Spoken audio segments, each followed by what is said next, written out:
I think I have a pretty interesting comment deep dive for us today, and I'm going to read the comment here in just a second, but I want to set the stage.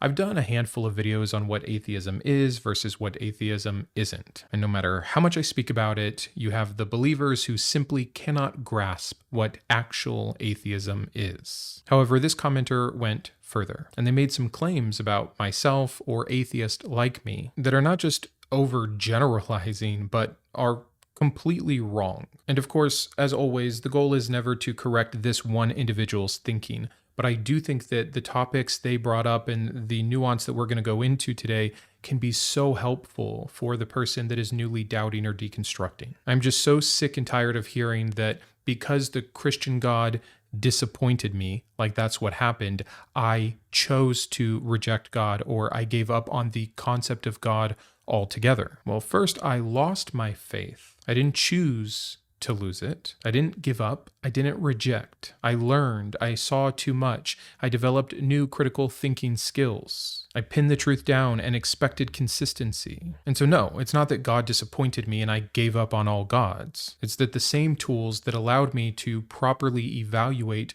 Christianity and find it false also made me doubt the broad category of gods. Here's what they said.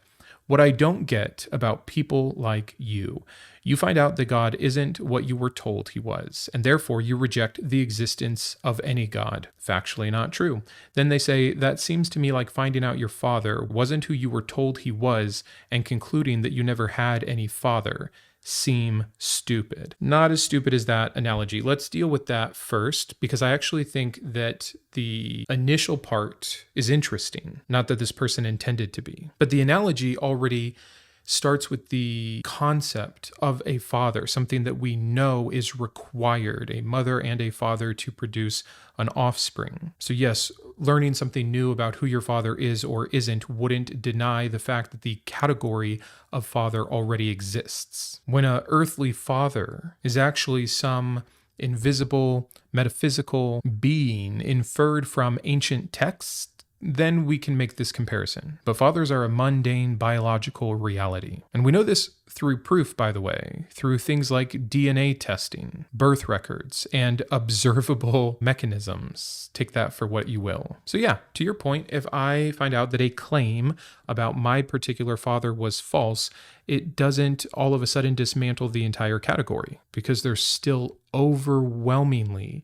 real, independent reason to believe that I still had a biological father. But the question with God is whether the category of God exists in the first place. And when you can prove that, again, go collect your Nobel Prize. A better comparison, still not perfect, would be being raised and told something like there is this magical royal family that is from behind the scenes and invisibly ruling over your life, punishing and rewarding for what you do and what you think. I'm told their names, I'm told their personalities, what their nature is, but I'm never allowed to investigate them. There is no conclusive proof, and everybody else I know seems to have a story kind of similar about some magical royal family that presides over their life, but none of our experiences match up. None of what we're told is consistent. And one day I begin to wake up to this and I start to find evidence that there is indeed no magical royal family. It's not a huge leap to go from that to, wait, I wonder if everybody else also has a fake royal magical family, and then begin to investigate those claims. And pretty soon you see that it was all made up. Or here's a better example, because I've seen this in real time with my own children.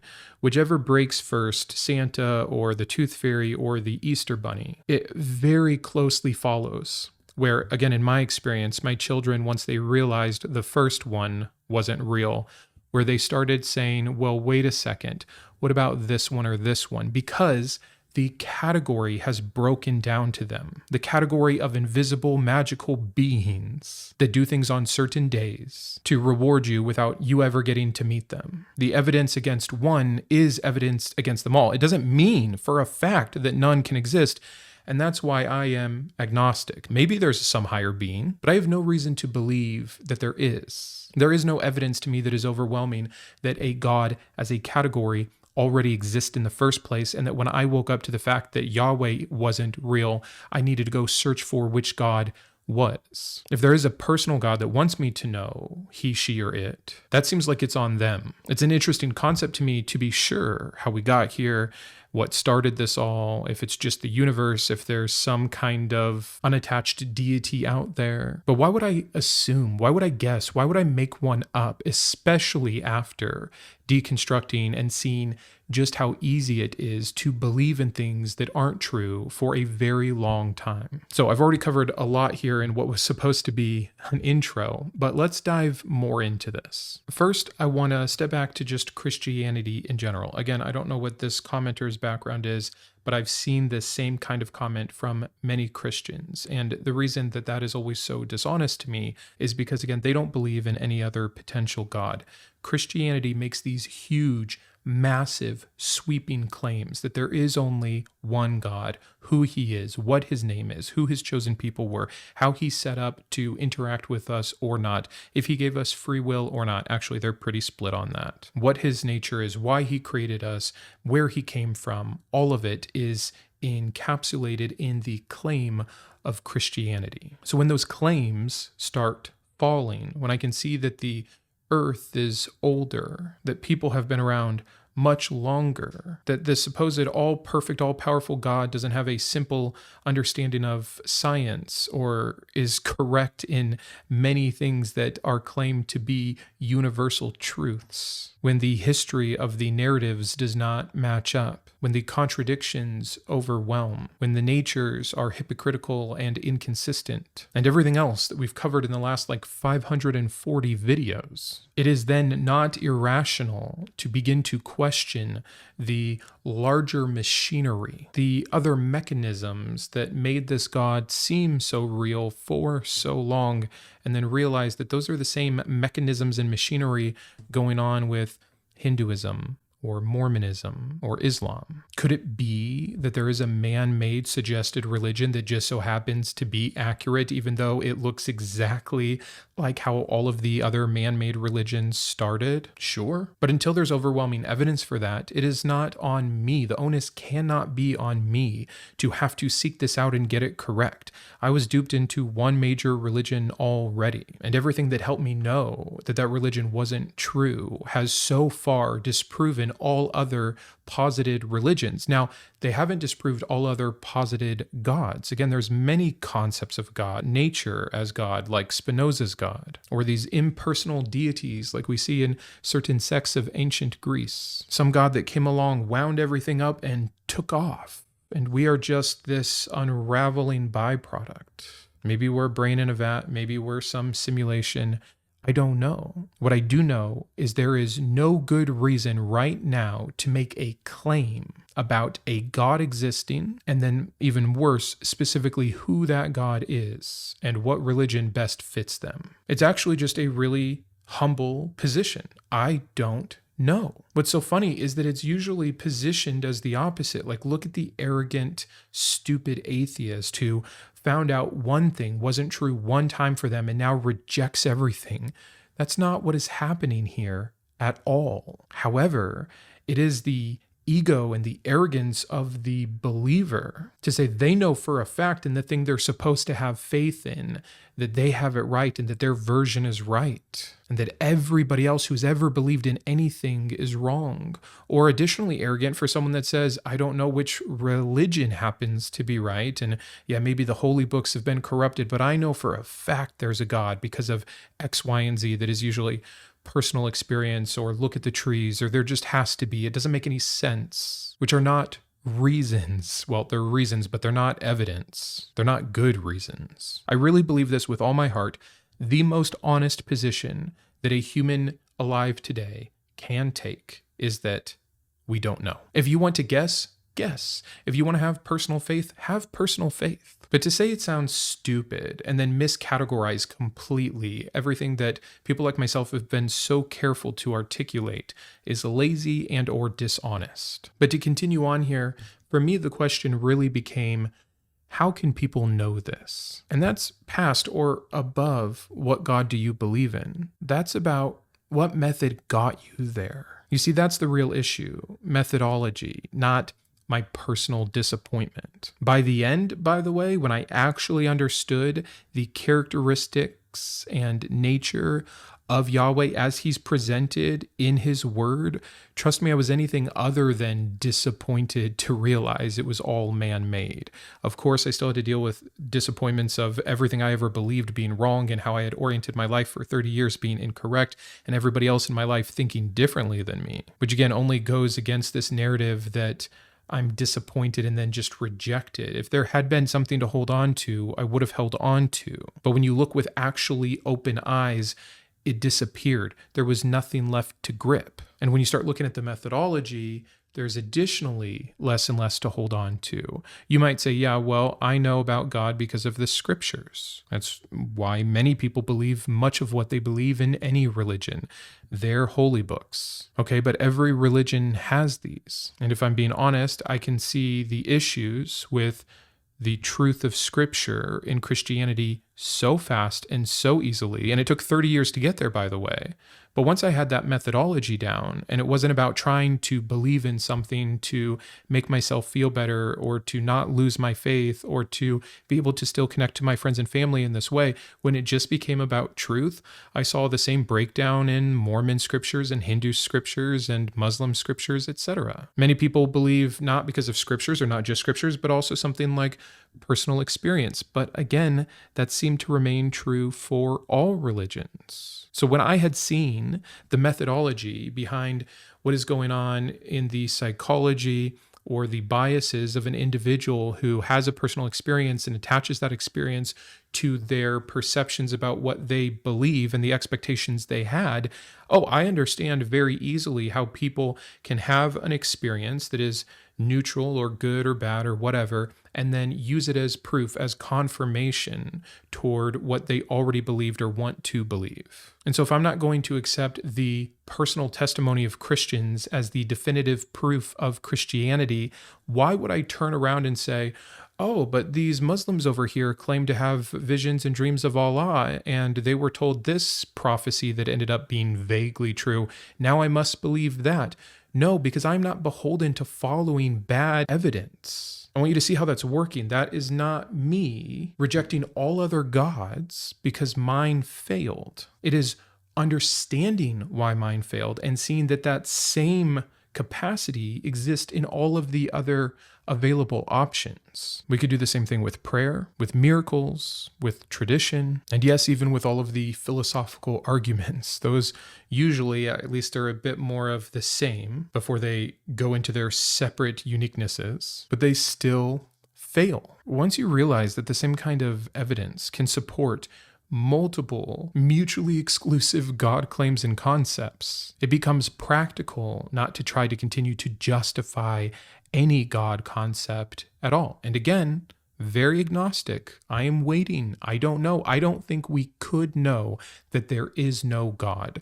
I do think we can know because of the claims and thus what is falsifiable about all of the man-made religions that have been put forward. Now, this commenter was specific. They think that I deny, or atheists like me deny, any God. I don't know then if they're meaning any other God or just a God concept at large, but we've covered the any other God, and if it's a God concept at large, no, I don't reject it, I just don't know and I don't claim to. But this movable goalpost of any God just becomes unfalsifiable vapor. It's meaningless. And I think that people try to say that because it creates a huge category.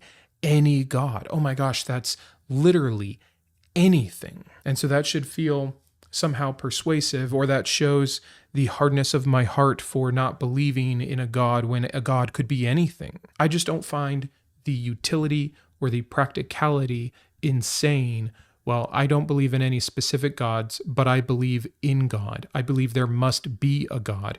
No, because the same argument about there must be a God is actually just a second order of complexity higher than there must be a universe.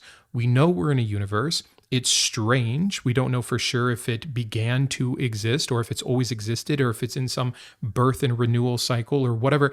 I don't know. I don't know if there's any agency behind it. But from what we can No, there just isn't enough there no matter what people try to tell you. And almost always when someone is fighting for deism, they're fighting to get you to the yes God so that they can sell their specific God. What would be the point in evangelizing? You should just believe in a God. I believe in reality. If reality contains a God, I don't know what it, he, she is. But again, that's on them. And furthermore, it seems like this person, like everyone else, just thinks that atheism means I know there's no God. And that is not and never has been what atheism is, which is why so many of us have had to adopt different titles like agnostic atheist. I'm agnostic to the God concept at large, but I am atheistic in regards to the specific claims that have been made false by man-made religion, which is even me going further than most. Some will be agnostic to even particular God claims. I say if they make a claim that can be falsified, that God by definition doesn't exist. So I'm willing to be quite strong there and quite open-minded on the God concept at large. I hope this helps. Again, I don't expect the person who left the comment to actually care to learn any of this. If they had, they could have done one Google search and they'd never say anything as asinine.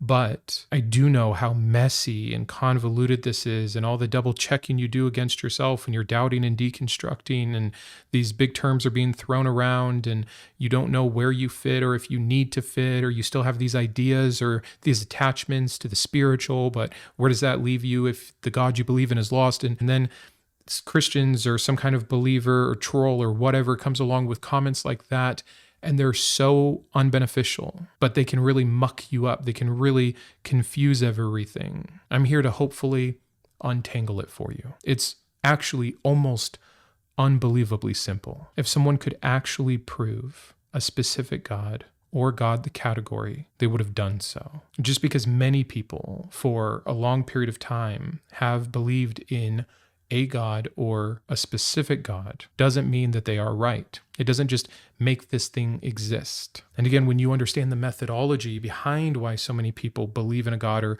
why religion was created, you see the utility of it for control, for helping with existential dread. And so even though it has its uses, it only further shows its man-made nature. It is a certain kind of thing to begin to learn how to doubt properly. Because sure, we'll give them a bone. You could doubt for the wrong reasons. You could pray, your prayer wasn't answered or not in the way you wanted, and then you could say, well, that sucks. I don't like this religion very much. And that's not all that intelligent. There could be a God that does answer prayers selectively. That in and of its very nature does not disqualify that God from existing. And I'm always really careful with which arguments I'm giving are just pieces of evidence that contribute to an overall bigger picture of the unlikeliness of this God to exist, and which cases I am saying because of this particular God cannot exist as he is claimed to or as he is believed to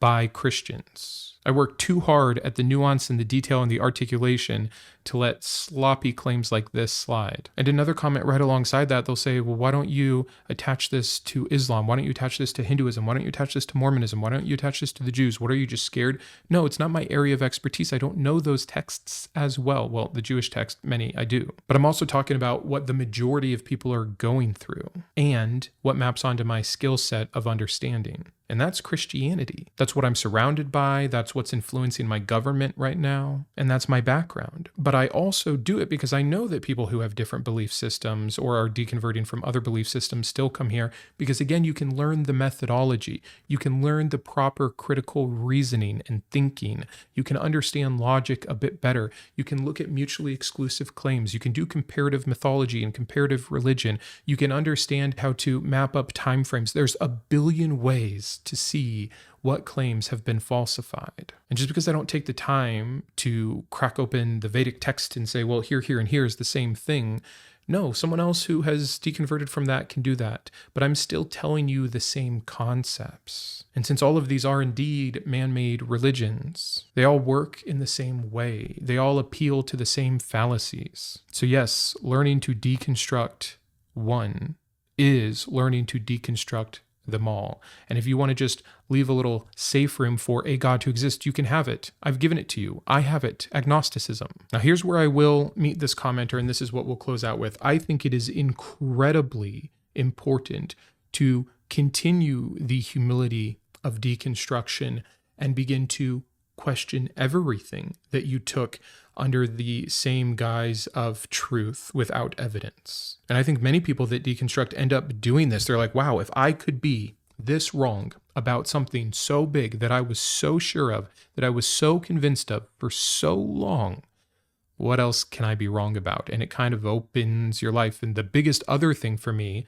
was losing free will. When I deconstructed free will, not just biblical free will or Christian free will, it totally fell apart. There were other things that I investigated to the best of my ability that remained true. But be consistent even in your questioning. Nothing should be off limits. And so, yes, I struggled, not struggled. It was actually exciting to think about, and I still leave room for, man, is God a possible explanation for the universe? And I hear the arguments for it, and some are more compelling than others, but none have been compelling enough for me to say for sure there is. But I don't think it's stupid to ask whether a God can exist after you deconstruct from a particular faith. I also just don't think it's stupid to say, I don't know and that's enough, or to conclude that there's probably not based off all the available evidence and remain open. That doesn't seem stupid to me, which is how this commenter ended their comment. So that's really all I have for you today. Stay open, be curious, stay humble. But when a claim is falsified,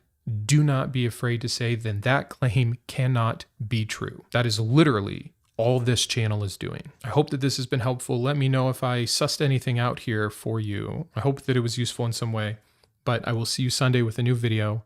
And until then, keep thinking. Thank you to my top tiers of support, my Iconoclast and Boris, Chris, Greysteel, Gnarlywill, Grant, GVI, Jimmy, Joe, Kitboga, Matthew, Perry, and Shawn, my Humanist heroes, Chris, Craig, James, Jarrod, Kristi, my Atheist advocates, Aquitar, Caleb, Dakota, Dan, Drew, Jeff, Jeffrey, Jeremy, Jugs, Julie, Malcolm, Paul, Rega, Sparky, and Thomas, as well as all of my secular scholar patrons. If you enjoy Mindshift, would you consider joining these fine people? Thanks and have a great day.